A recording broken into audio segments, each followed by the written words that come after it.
All right, let's talk about some materials that just don't play by the normal rules. We're going to dive into the really surprising science of what you could call in-between materials. So here's a question for you, and I know it sounds like the setup for a really weird joke. What on earth could your memory foam pillow and a perfectly cooked chicken breast possibly have in common? The answer is way cooler than you'd think. That's it right there. Both of these things, which seem totally unrelated, get their unique feel and texture from a property that's kind of like a solid, but also kind of like a liquid, all at the same time. It's this bizarre in-between state that we're going to unpack today. And it has a name. It's called viscoelasticity. I know it's a bit of a mouthful, but the name actually tells you everything you need to know. You've got visco, like a thick flowing liquid, and elastic, like a rubber band that springs back. This property is absolutely everywhere, and it's a huge deal in science and engineering. So, how in the world do you even begin to think about something that's both a solid and a liquid? Well, scientists came up with this really clever analogy to help us break it down: the spring and the dashpot. To really get it, let's compare. Think about something purely elastic, like a super bouncy ball. It springs back instantly, right? It gives you back all the energy you put into it. But viscoelastic materials are different. Their reaction depends on time, on how fast or slow you push on them. And they don't give all the energy back. Some of it gets lost, usually as heat. That's why memory foam slowly returns to shape instead of just popping back. It's dissipating that energy.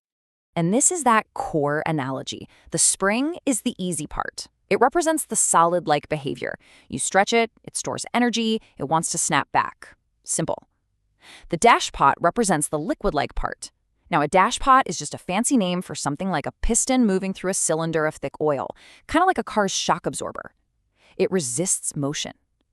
Viscoelasticity is just what happens when you combine those two ideas. Okay, so we have a spring and a dashpot. How does that help? Well, this is where it gets really powerful. Scientists use these simple components to build models that can actually predict the complex, sometimes just plain weird behavior of these materials. First up is what's called the Maxwell model.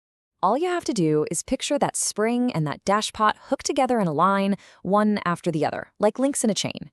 This specific setup turns out to be perfect for explaining a very particular kind of behavior, one you've definitely felt before. And that behavior is called stress relaxation. Think about it. You stretch a plastic shopping bag and just hold it there. At first, it pulls back against you really hard. But after a few seconds, it doesn't feel like it's pulling as much, right?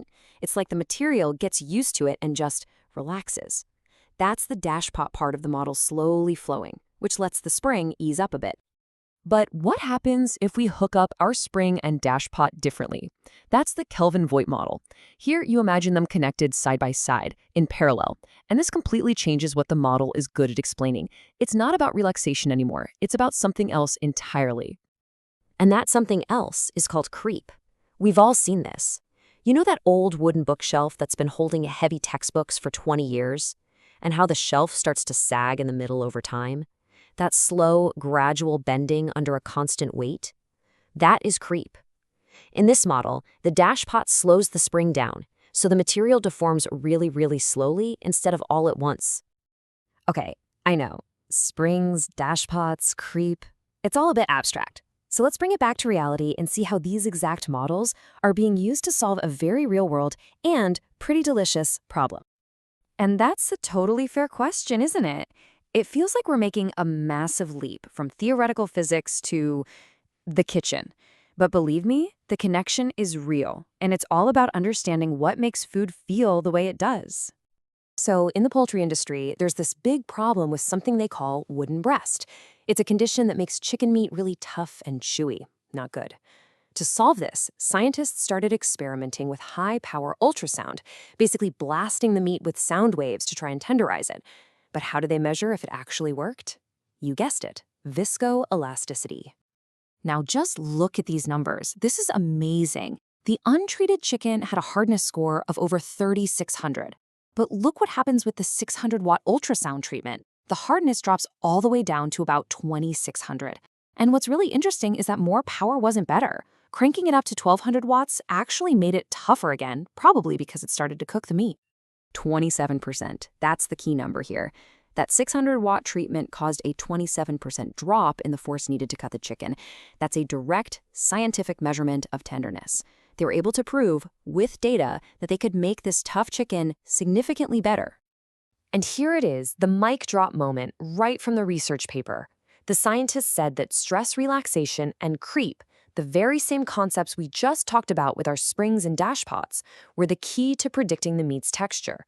They weren't just tasting it and guessing. They were applying fundamental material science to dinner. So as you can see, this is so much bigger than just chicken. This in-between property is absolutely fundamental to so many things, from the mattress you sleep on to the muscles in your own body. So let's wrap up with the big takeaways. First, viscoelasticity is that weird hybrid state between a solid and a liquid. Second, it's all about time. How fast you push or pull on something really matters. Third, we use simple models like springs and dashpots to understand complex behaviors like creep and relaxation.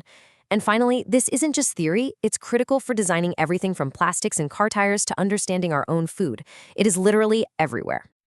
So the next time you need some dough or stretch a piece of silly putty, or even just notice how your own joints feel, I want you to think about those little springs and dashpots working behind the scenes.